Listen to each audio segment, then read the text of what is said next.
Total Smith here. Make sure y'all subscribe to my boy Downtown Deuce ASAP. Come on, man. What up, though? Welcome back to another episode of the Deuce and Boss Show. We have a special guest, guys, returning to the show. Two-time NBA champ with the Lakers in 02, Pistons in 04. One of the most, in my opinion, underrated defenders in league history. One half of the Pit Bulls. Shout out to Mike James. Lindsey Hunter returns to the show. Lindsey, welcome back to the show, bro. What up, dog? What up, dog? What up, dog? How you feeling? Man, I'm feeling great, man. It's like a bittersweet. You know, our Pistons lost. I would really love for them to be, because I know we played better than the sorry Cavs. Bruh. Yes. Man, we would have gave them a better fight than this, than what they give them. Come on, bro. They really didn't want to see us. That's a fact. That's a fact. They wanted to see. They wanted to see the sorry Cavs because they know they can't play no defense. I was just watching all the games played now and watching our guys, and hearing everybody. You know, of course, everybody wants to pick the team apart right now, of course, because of what happened. And I just want to remind people, guys, the Pistons are way ahead of schedule. Thank you.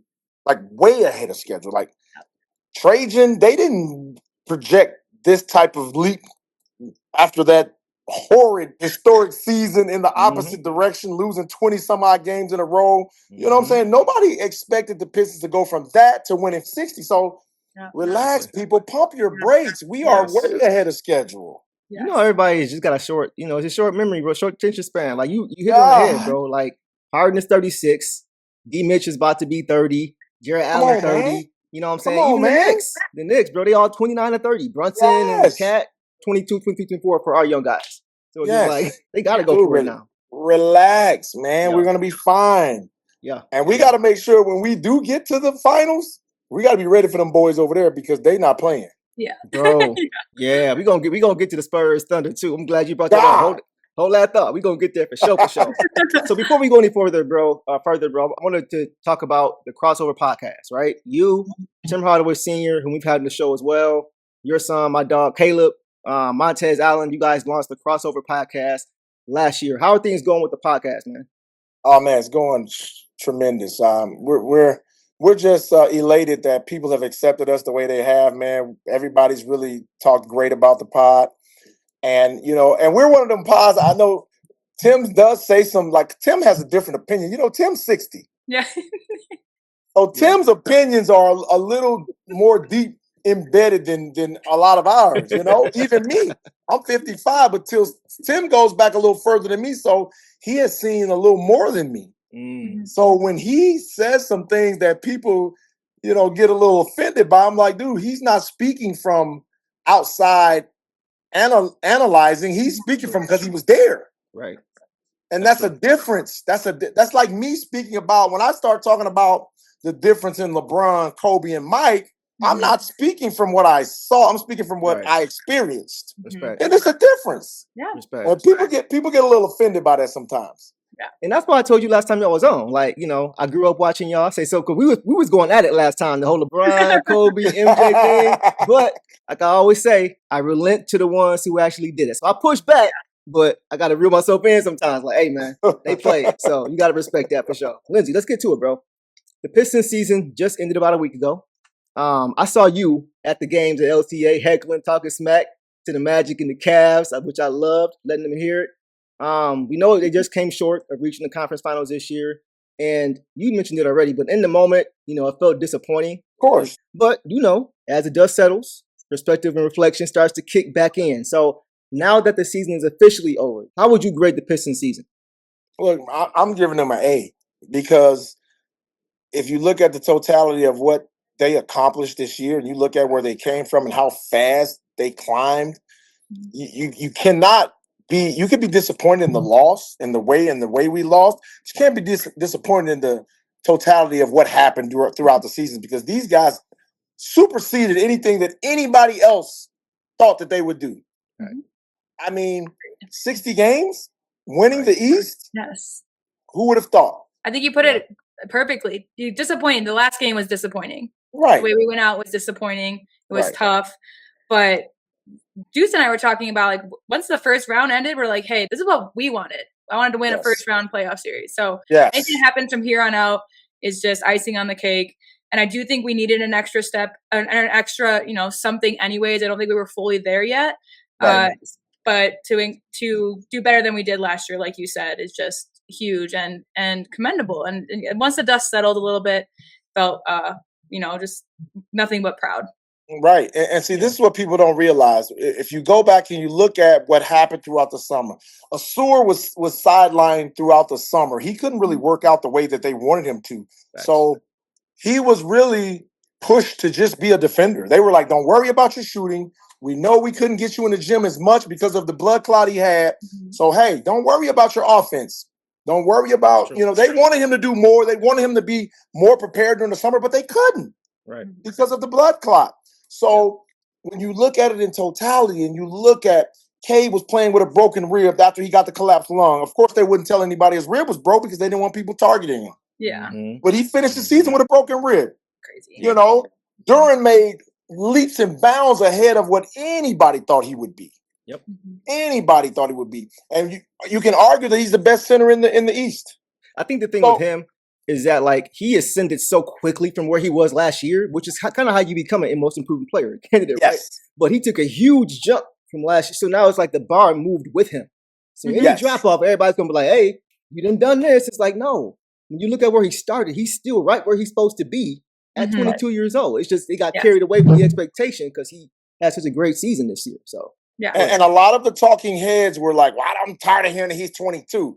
There are other guys. I'm like, look, bro, everybody's path is different. Every player development is different. Mm-hmm. If you look at Duran, if you look at his game, at the fundamental pieces of his game, he's not a complete fundamental player right now. Right. He has no post moves. Mm-hmm. None. He has his jump shot is not where it needs to be. Yeah.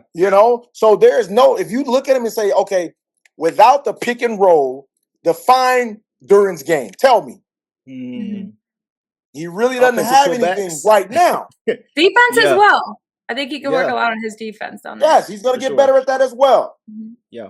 But I think what happened in the playoffs, he was so used to being, that next guy.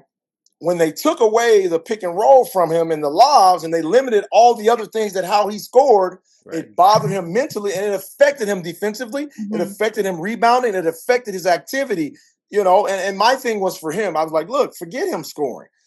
We just need him to be a force on the boards and we need him to be physical and we need him to defend. Everything else will take care of itself, but as a young guy, it's hard when you're used to doing a certain thing all year. Mm-hmm. And now people are taking that away from you and you can't figure out how to get past it. That's tough for any young guy.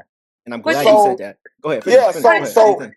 So once he gets a low post game, and he don't have to be Akeem Olajuwon. Right. Yeah. We're not asking him to be that. Yeah. We're asking him to develop, hey, get a jump hook and a counter. Mm-hmm. Be able to step out and shoot a jump shot. Yep. If he do those two simple things, he'll skyrocket. I'm glad you said that. Go ahead, boss. Get in there. I just want to say real quick, too. You just said that you think he's the best center in the East. That's something that I've been saying all season as well. Sure. But then you also just listed off a bunch of things that he can improve and get better at, which just shows that he just has even more. At this point in his career, we still are looking at him as one of the best centers in the East. And then he has all this other stuff that he can improve that I think he will. Bro, I think the reason he struggled so much, too, in the playoffs is because in the regular season, they're not scouting you game to game to game to game. You moving on. In the series, they breaking it down. They looking at your weaknesses. Oh, we can take this away. He didn't have a counter to that adjustment. He doesn't have the polish yet to be able to get. He's not supposed to. He's 22. And see, the thing about it is, when you get to the playoffs, when you're a starter on a playoff team, as a veteran player, I knew certain things that I could do, regardless if the defense knew I was going to do it, that I could be effective. Yeah, right. He doesn't have that yet. Right. Mm-hmm. He doesn't have that yet. Like we were taught, hey, get to a sweet spot. If I get 2 dribbles left, I'm going to make this shot 75% of the time, regardless if you're in my face or not. Right. Yeah. Once he gets to that point, got you. Then he'll be ascending to be more than just an all-star. Agreed. Mm-hmm. Exactly. Yeah. So listen to this, bro. You led into it. So I have a player comp for JD, and I want to get your take on this. I've said this on this show for a couple years now as far as what I think he can be. And it's a guy that you're familiar with and facing the playoffs. Jermaine O'Neal. Ooh. Gifted big man, right? Ton of potential. Came into the league really young, really raw, but we saw what he turned into. One of the best bigs in the East. Monster. In the leagues. Inside, outside, post game, the footwork, can he face you up, 15-footer, great rebounder, all that stuff, right? Just really all around good big man. So JD, I feel like JD is a touch shorter, but he's stronger. He's stronger than him, yeah, he's right? much stronger, much stronger. And one thing I hope he doesn't do, Deuce, I hope he doesn't get too much bigger. Yeah, same. I felt like it took a little bit of his explosion away. Me too. He was so bulky. Like, I'm like, I don't want you to be Karl Malone unless you can play like Karl Malone. Right. Right. No, that's a fact. That's true. But I felt like the year before he was much quicker. He had more explosion, and he picked up a lot of bulk up top. I'm like, I don't want him to get too much bigger. I want him to, work on his game. You're strong enough. You don't have to be. This isn't football. Yeah. We don't need you to be a defensive tackle or a defensive end. So agility now is what you want to focus on. You got stronger. You look stronger from when you first entered. Now let's work on agility, footwork, quickness, that kind of thing. And fluidity, like fluid. Right. We don't need you to be muscular. You know? Right. I agree. Okay. We know the Pistons over the last few years have broken a lot of losing streaks over the past couple of years, right? Or just streaks in general. But one that still remains is with the Cavs. We haven't been able to beat them in a long time in the playoffs, going back to the first time when you guys played them in 06, you beat them. 07 is when it started. So I'm going to ask you a hypothetical question.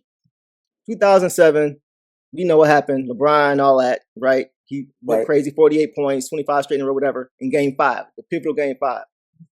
What do you think would have happened, bro, if Ben Wallace never departed for Chicago that previous offseason and he was on the court for that series and he was there for Game 5 when Brown was going crazy? Well, here's the thing, man. When you have coaching changes, you have philosophy changes. Mm-hmm. You have a lot of different internal dynamics that change the whole complexity of your team. And when we got Flip Saunders, Flip has always been an offensive guy. Right. Flip never really treated the defense as important or equal as the offense. Okay. So when you have a coach that thinks that way, then your biggest asset is defense, then you tend to not put the emphasis on that. So how does that make Ben Wallace feel? Yeah. You make me feel like I'm expendable. Right. So especially since he wasn't even looking to get involved in offense like at least Larry Brown would do at times, right?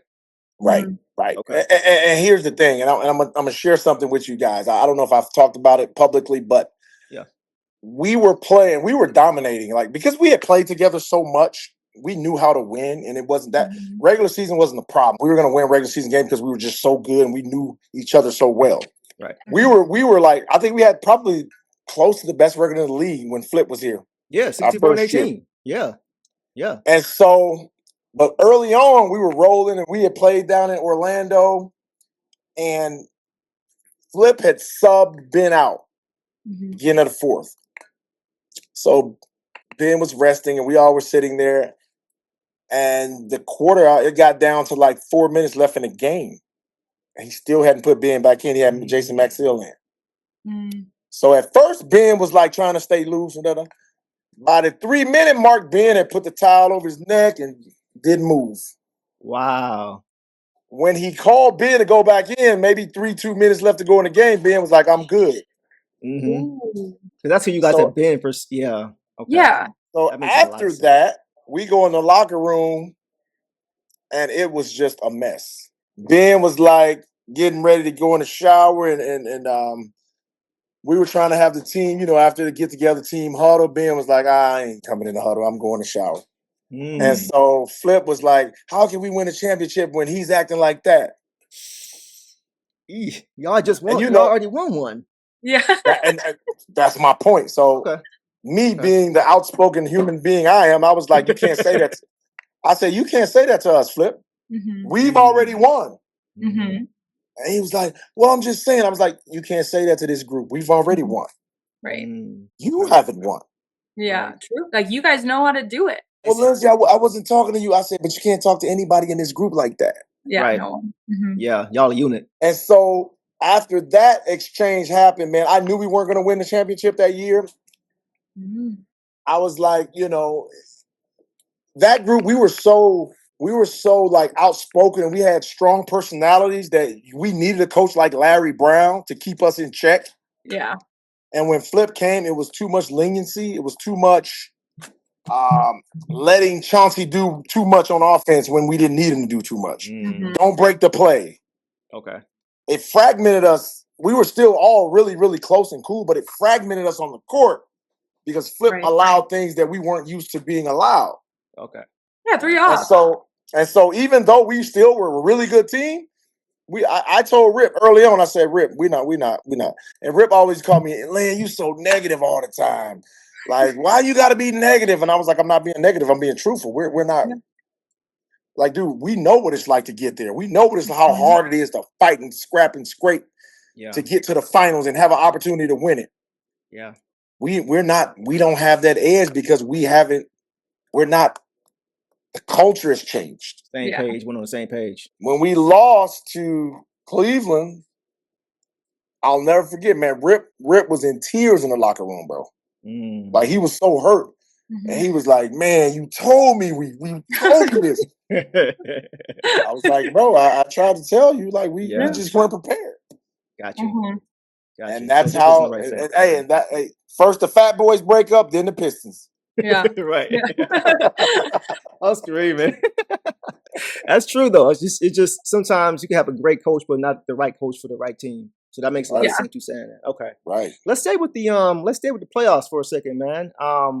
We're right in the middle of the conference finals. Last time we had you on, we talked about the championship season 04, of course, which was the year I graduated high school. And in the words of Jaylen Brown, it was one of my favorite years, right?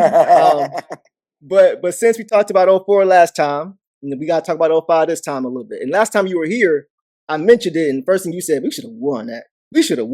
So we know how it played out. But I want to ask you this. Going Flip into my that, hat back. he done flipped the hat. We won't stay here too long. Trying to keep the vibes positive. But just going into that 05 season, after you guys had won, right? Did you still feel like y'all were going to repeat? Because you added McDyess, you added Arroyo, but you had lost Memo. Corliss was gone. Mike James was gone. Mike Jizzle. You know what I'm saying? Mike Jizzle had other half of the Pit Bulls. You know what I'm saying? So, like, in your mind, with those changes, like, as you're preparing for the playoffs, were y'all like, man, we the champs. We good. Or was it more like, we probably going to have to shoulder a little bit more load collectively if we want to repeat? Like, what was the vibes like that second year? We knew we knew McDyess was like, we had a special guy in McDyess. Like, McDyess could fill any role. He could rebound. He could score. He could defend. Like, and he's just a great guy. Like, that's one of me and McDyess we all talk to this day. Yeah. That's awesome. And so he's just a great guy. And we had to get Carlos Arroyo used to playing like a championship style of basketball. Like, bro, it's different. Like, it's different when you're playing for a championship. So, and Los fit in. Los start playing his style and really contributing. And so when we got to the finals against, a familiar foe, which is the Spurs, dude, that series was probably as equal as I've ever been in. Like, we knew, okay, whoever win this series is going to be whoever makes the least amount of mistakes. That's all it's counting down to. Nothing else. Execution. We were so equal. Whoever made like the least amount of mistakes, if we made one less mistake than them, we win. Yep. If they made one less mistake than us, they win. That's how close that series was. Yep. And unfortunately, we made the biggest mistake in the doggone series. Gave up that 3 to Robert Horry. Was there a conversation that everybody's going to stay home before that play, or was it like, okay, if we get them caught in the corner, we gonna try to help and trap them? Like, what was? No trapping was ever brought up. Okay. No, but think about this, Deuce. Think about this. You got basketball knowledge. You both got basketball knowledge. Why would we trap? Yeah. And all we got to do is not give up a 3. Mm-hmm. Yep. Stay home. If they score 2, we take it out. We shoot free throws. Yeah. We're not trapping. Right. I thought so. I just, I didn't want to assume, but y'all can understand how upset he still is about Look, I mean, that was I was younger. I was only 12 when that happened, but that was my first heartbreak as a Pistons fan. That series, and then now we know that was gone. But man, tough. Everything about that play was depressing. Like Tayshaun just came short of of getting a finger on the shot when Robert Horry took it, and then they rattled in. Like, I'm sorry, you probably already thought about all this. I ain't gonna bring it up. That's probably ran this around in your mind hundreds of times. Oh man, dude, I was guarding Tony Parker on that play, and I was like, you're not getting the ball, bro. Like, I'm like, they're gonna call a foul before you get this ball, right? Mm-hmm. And so, when I saw the release and I looked in the air, I just saw the ball. I was like, oh, that. When I saw it in the air, I was like, man, that's good. Yeah. Yeah, you did have clamps on Tony, bro. I got to give you credit. You had clamps on Tony when you was on him. Y'all was kind of rotating on him. Yeah. But it was just, oh my God, it was just a bad. It still makes my stomach feel funny every time I think about that play. Yeah. We can pivot from there. I ain't trying to put you in the side move, bro. Yeah. I mean, just transitioning from the Spurs back then because of that series and just because of the rivalry that we basically had with them for years. I only started liking the Spurs again this year with the teams that they have. A little bit last year, but this year I was like, okay, this is a completely different era, different team. I can get on board. One thing I like about them again is their defense, and the four teams with the best records this year, the OKC and Spurs and the Pistons, Celtics. Those were also the top 4 in defensive rating. Right. Do you think that the league is shifting a little bit back into a defensive emphasis? Because before it was like, the Currys, the 3-point shooting, we got to bring in that and everything. Everyone has to have perimeter shooters. And if you do believe it's shifting back into a defensive emphasis, what kind of changes do you think they'll bring in terms of like types of calls called by the refs or types of players that come out of the draft? Well, here's the thing about the league, Sarah. It's for some reason, everybody thinks whoever wins the championship, we're going to try to do what they do. Mm-hmm. So it's a copycat league. Everybody wants to copy the champ. Oh, we're going to play like those guys. So when the Warriors were dominating, we got to shoot threes. Mm-hmm. Well, you can't be the Warriors. Right. They have 2 of the best 3-point shooters of all time in their starting lineup. Yeah. And then they added one of the best multi-dimensional weapons that we've ever seen as a 7-foot wing that can do everything. Mm-hmm. You don't have that. Yeah. So then, the Warriors were winning, and then when the Celtics won, what did everybody want? Oh, we need 2 dominant wings that can do everything.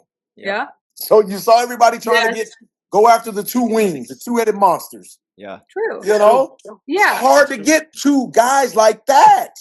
Right. That's true. Do you think that's kind of a positive though, that we've had 5 years, 6 years now, different champions, different teams? Yeah. I love the fact that we do that. Yeah. I just hate the fact that people won't stick to how they stick to what your team does best and build around that instead of trying to copy what other teams do. You mentioned so the teams were like, hey, if we can get 2 star wings, we can win it.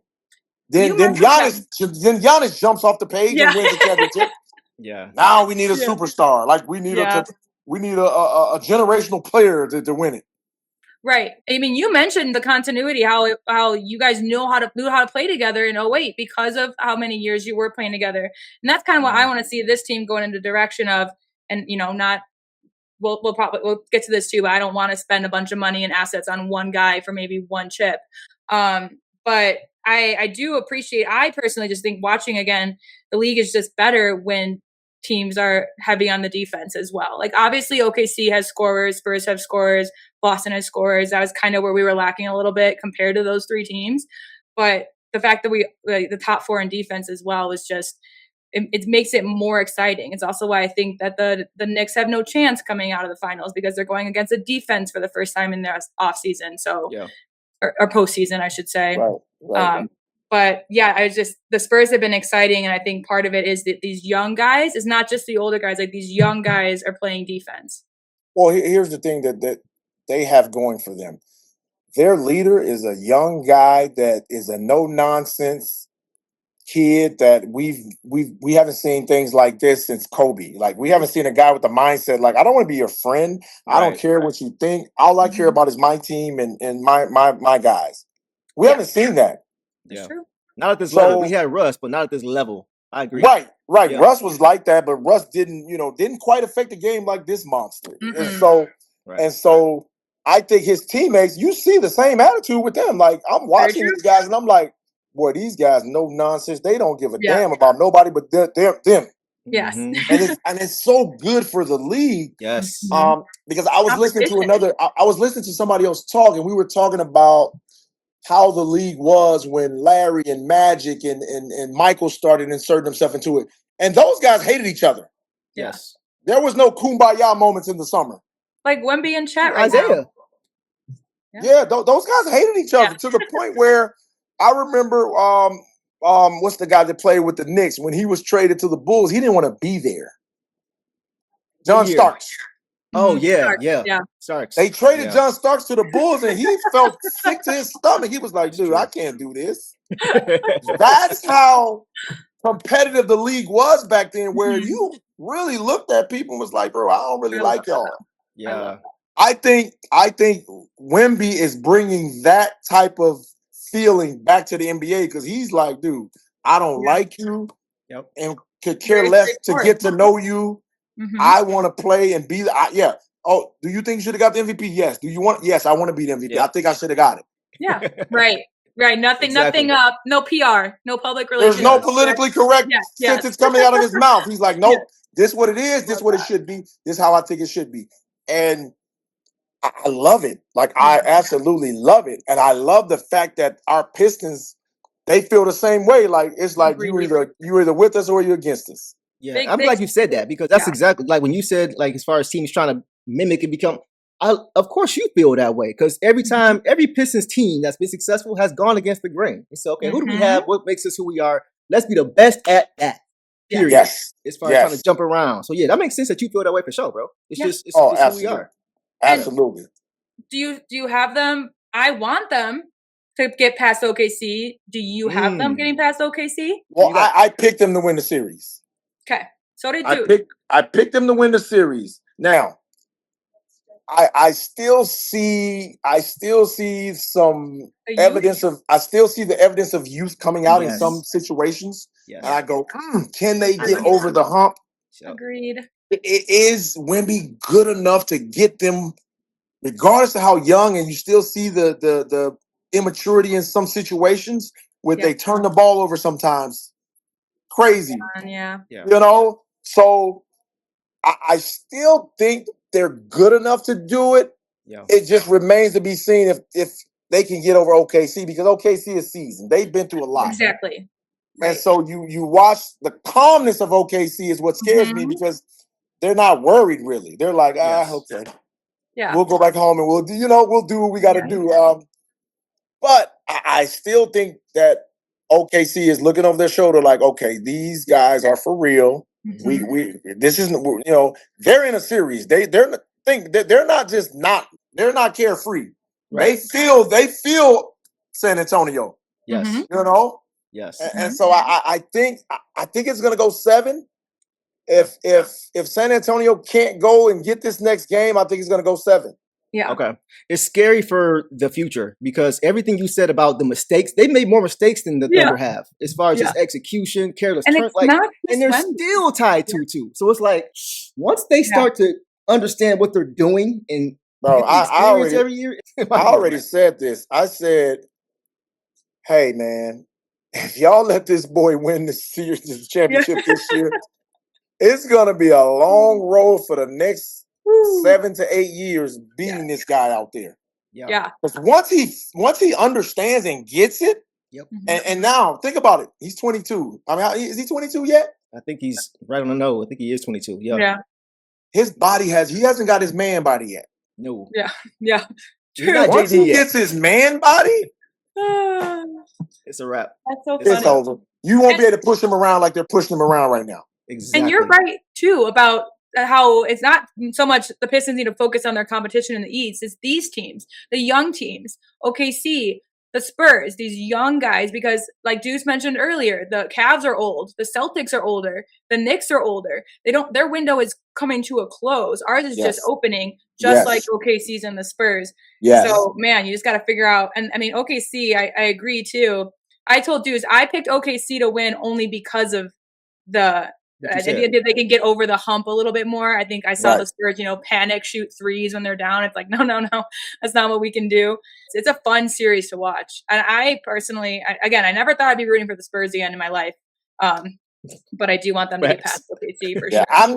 I'm not rooting for either one. I feel you. No, I just want to see a good series. Yeah. But I do think if you look at the box scores and you look at shot attempts, and if you watch when Wemby doesn't take a lot of threes, they dominate. He was bad in the post and their loss in game 3. Bro. He didn't really post up as much. Yes, exactly. Right.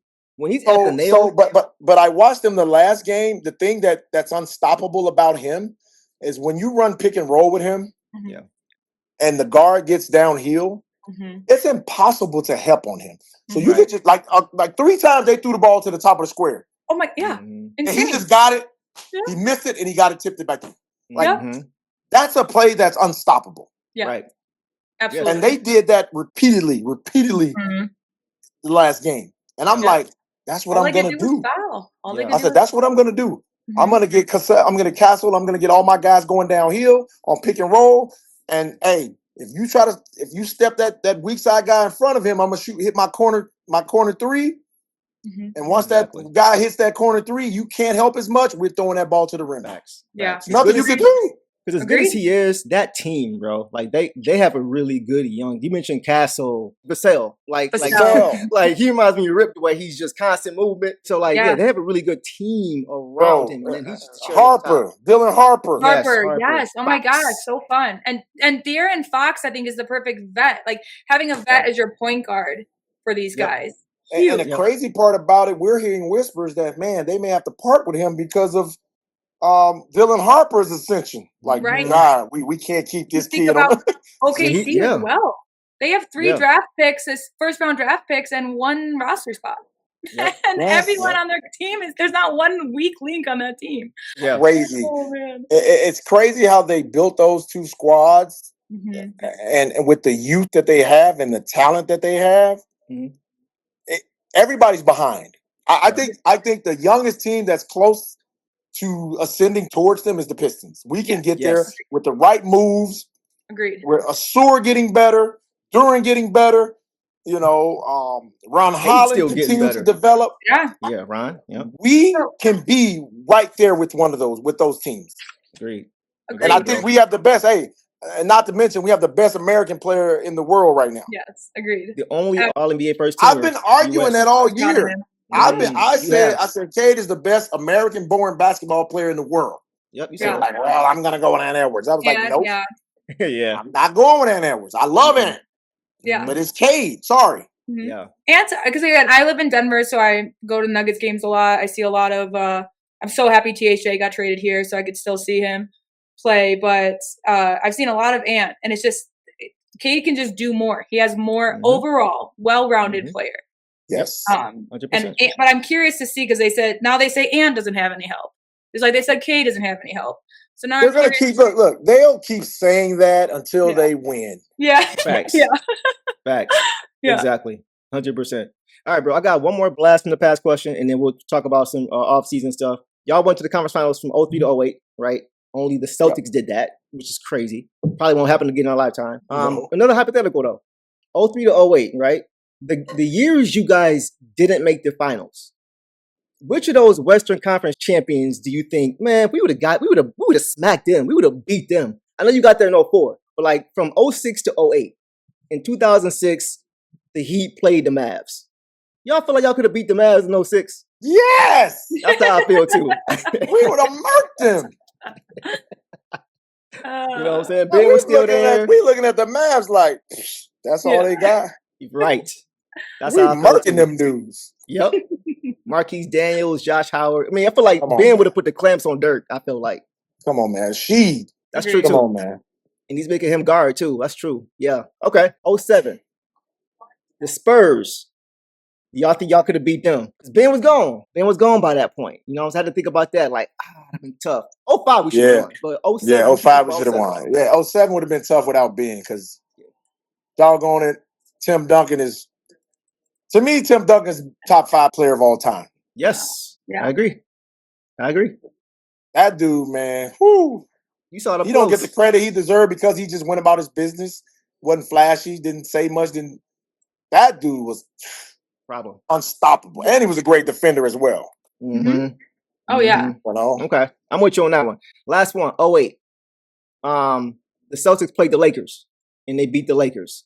You think the Pistons 08 team, had y'all got past the Celtics, could have beat LA that first time? I thought it'd be a really good series, honestly. It'd been a good series. Yeah. The Celtics was loaded though, bro. Oh yeah. That it was toward the end, you know what I'm saying? Flip was still there. Shout out to Flip, by the way, too. Rest in peace to Flip. Rest in peace, Flip. It was a different team. Right. Yeah, totally different. It was a different team. Okay. Yeah. Okay. And then after 08 is when everything everybody fell went apart. through. You got Johnson to was gone and you was like, I'm out too there. well, I lived in Chicago. I grew up in Chicago. So my stepdad raised me on, we hate these certain teams because of this. So he raised me on you just can never like these people and these teams. So I couldn't like Chicago, even though I lived there. So when Ben went there, I was devastated. I was like, oh my gosh, this is the worst. And then you went there. You got signed to the Yeah. Did you hate it like John Starks hated it, bro? Yeah. Well, I was so close to Derrick Rose. It was a different role for me because I knew we weren't a contending team, but I was brought there to mentor Derrick. Yeah. So it was kind of different watching this phenomenal kid become a superstar. Was crazy. Yeah. Was it nice to reunite with Ben though? Well, Ben had went to Cleveland then. Oh, you're right. He was only there for a year. He went there for a year and he left and went to Cleveland and they brought me there. He just stayed in the division. He was just breaking hearts all around. There's no way I was going to Cleveland after that. I'm like, I'm retired. No more. When you want to play with the King, bro? Oh, wow. No. I ain't gonna open that can of worms today. Let's go to this. Cade, right? Incredible season. Second time making the All-NBA team. First time making the first team. And Lindsey, he's starting to cross into that stratosphere now. Universally. Like, you know what I'm saying? He's starting to get to that point where it's like outside of the city, everybody knows he's one of them ones. Like top 5 players. Yeah. You know what I mean? So but with that, bro, I feel like he still has some leaps to go. I think about like Jordan and Kobe and Bryant. Once they hit like year, because Cade's going into his 6th season, guys, next year, which is crazy to say. Yeah, 6th season. As young as he is. Yeah. As young as he is. We saw those same guys, MJ, Kobe, Bron, even Ant-Man and Steph. Once they started to get to that 5-6 year mark, you saw them really start to another level. So from your perspective, you've seen him up close as well. What does he have to do this offseason to get to that next level to where it's like, all right, yeah, no question about it. He's MVP in your mind? I think he really has to focus on his conditioning. Okay. Like he has to be, you have to be able to, get your second win every night faster than everybody else. So you've already proved that you are one of those guys that can carry a team. Yep. But to be mentioned with the greats, you gotta be able to do that throughout the postseason as well.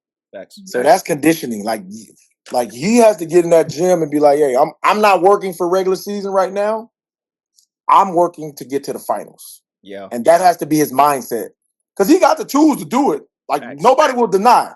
He got all the tools to do it. He could he could defend, he could post up, he could hit threes, he could hit mid-ranges, he could finish at the rim. He can hit free throws. He can do everything. Yes. So now with all that, his body got to be in such great condition to carry that throughout the playoffs. Right.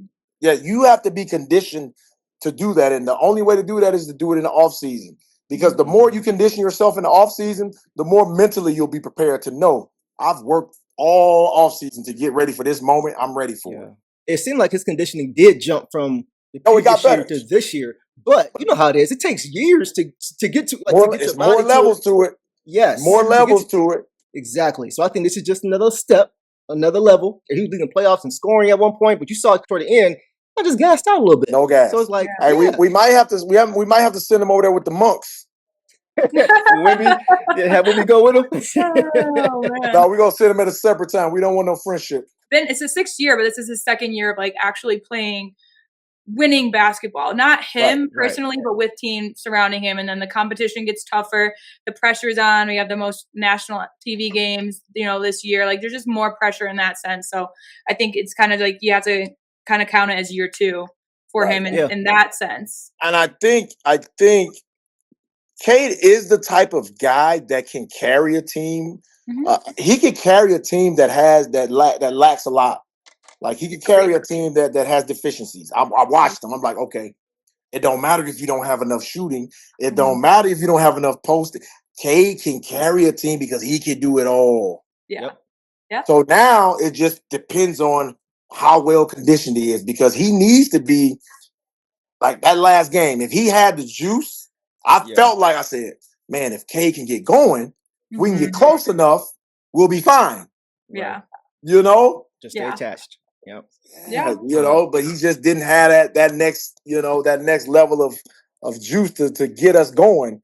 And that's where we faltered. But he's a guy, man, he's a rare guy that he can do it all. Like, you don't find that in superstars as often. They always be, you say, they needed to be Cade can do everything. Yes. Yeah. And this is my other problem with the first team All NBA. I don't think I wouldn't have put Luka on first team. We talked about that too. Yeah. I'd have put Jaylen Brown on first team. 2 sides to the ball. Yep. Okay. Exactly. Yep. Exactly. He did argue. He did make that. He said that he was the best 2A. I still think Cade's above him, but yeah. I mean, Jaylen Brown is a monster. He is.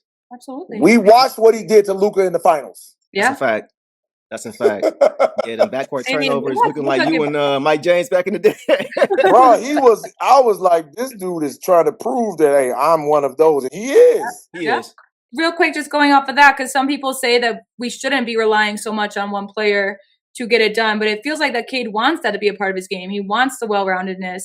And when you think about that, like, you want some help for him. Obviously, you need some help to give him what he needs, but like, there's a few teams in this league that they kind of just circle around one guy who's willing to do, like the Nuggets, I'll say Jokic is why they have basically him and Murray, Gordon, but then everyone else has come and gone because they're able to win with just that. And that right now it's like Cade, and I would throw JD in there in terms of what he did in the regular season. Right. And then we need that other piece. Asar is still up there for me too, but just like one more piece. But I personally think that it's okay that Cade, does it all.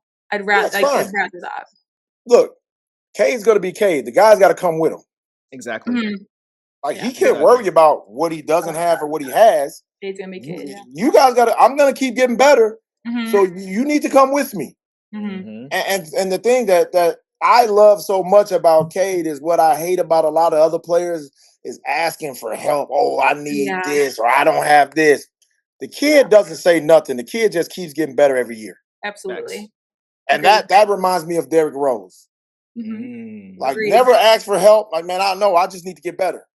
Agreed. I respect those guys. Yeah. Facts. So, Lindsey, we got this list for you. I just need a yes or no. These are the popular names that you're hearing in the media. Exactly. So just let me know what you think. Give me a yay or nay on each of these guys. Kyrie Irving. It just depends. What do we have to give up? Also, $50 million a year, though. That's what I'm saying. You're gonna have to give up something. I feel like whoever we get, if you got to give up too much, especially our core guys, like, I'm not giving up. Of course, we ain't got to mention Cade. But I'm not giving up Duran, and I'm not giving up a Sewer. Like, I'm not giving those guys up. So if you ask for that, then it's automatic no.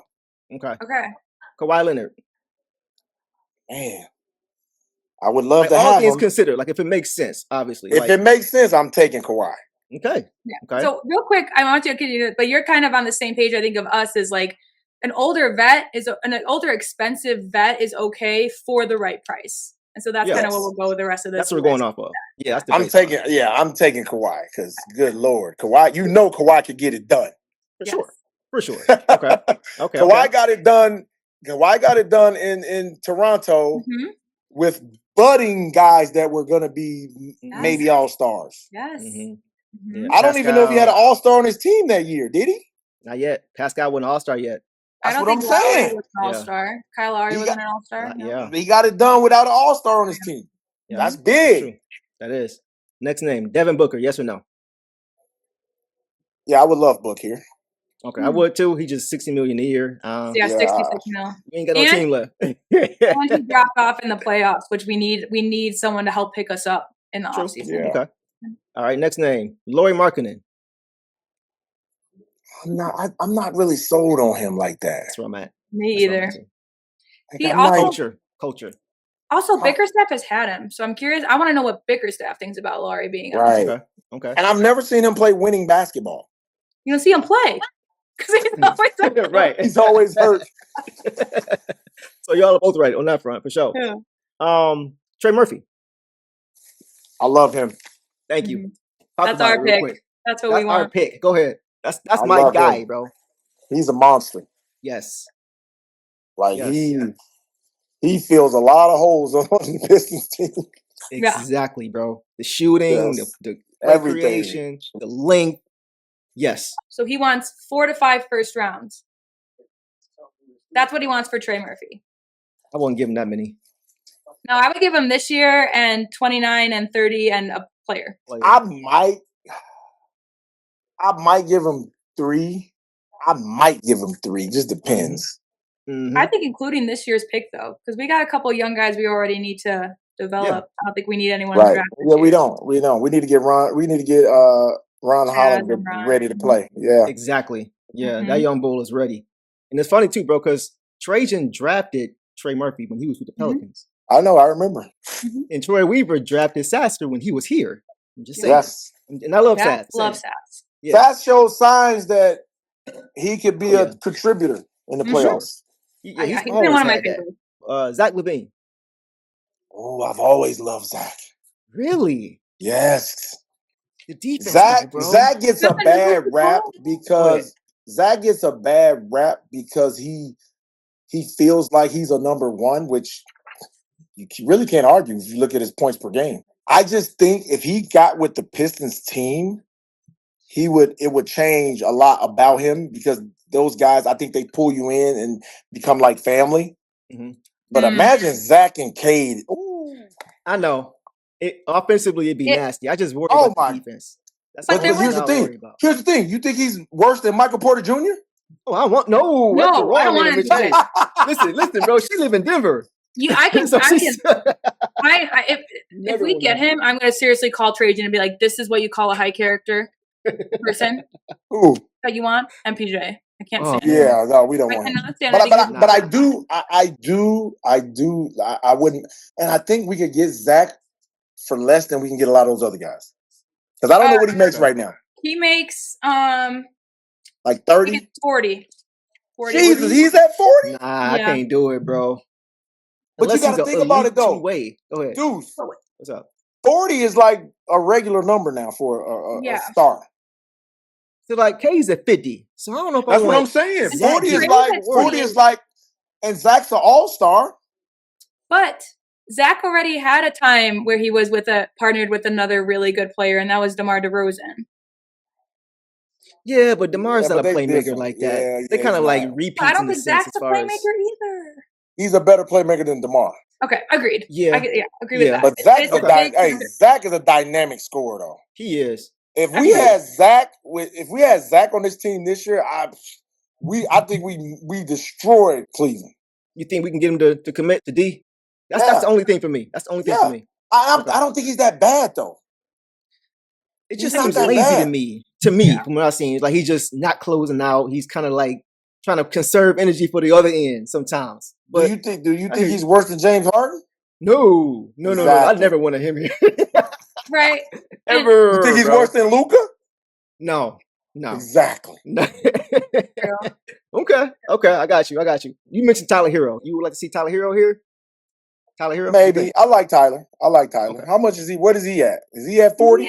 30 million. See? But he has Kind of one makes more sense year right left. there. I could do 30 with Tyler. He only has one more year left. See? So, just the MPJ was defense. someone you mentioned, and we'll just talk about it. He's Lord, 36. no.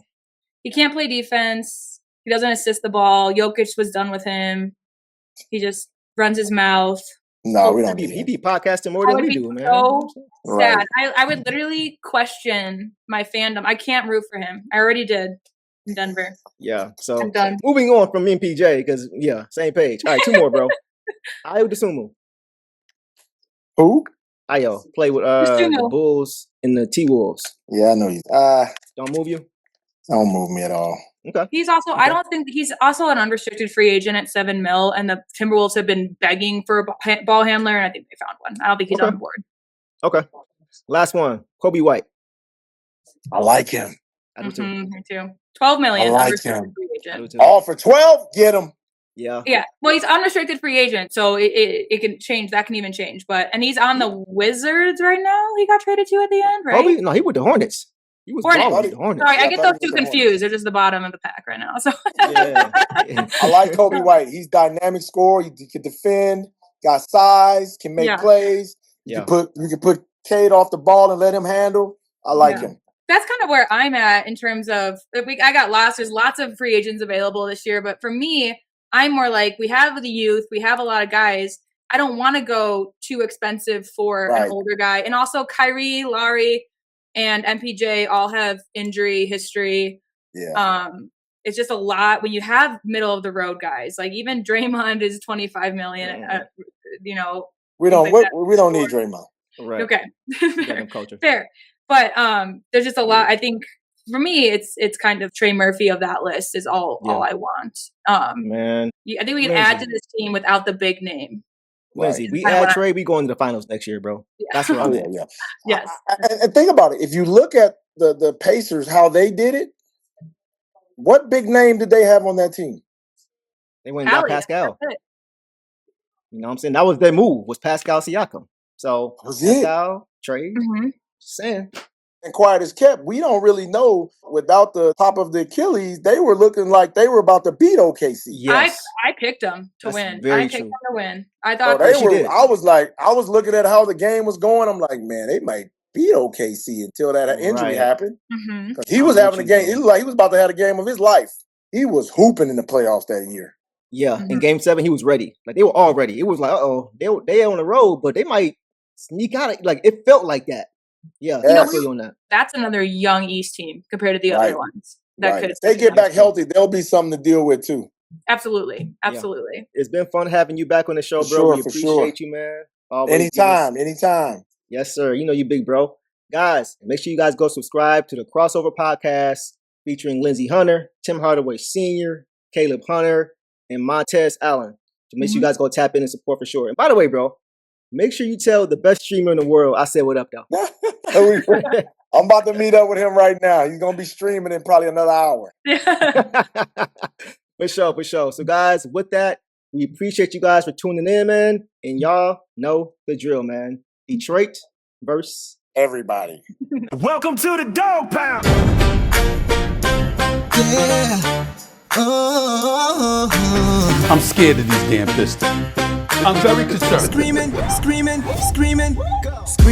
cheer it. Yeah, I cry loud, cause I see the guy now. We off the leash and we not coming in peace. This is Detroit when we step on the court. Be afraid when you see the motorcade, watch below.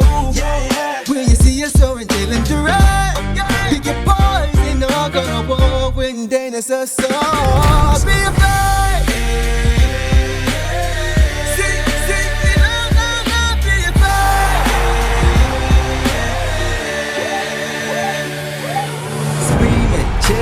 Yeah, I cry loud, cause you know we got now. We off the leash and we not coming in peace. This is Detroit when we step on the court. Be afraid when you see the motorcade, watch below. When you see us soaring, dealing direct. Pick your poison, all gonna war with them Highlander songs. Be afraid. It's the Dog Pound.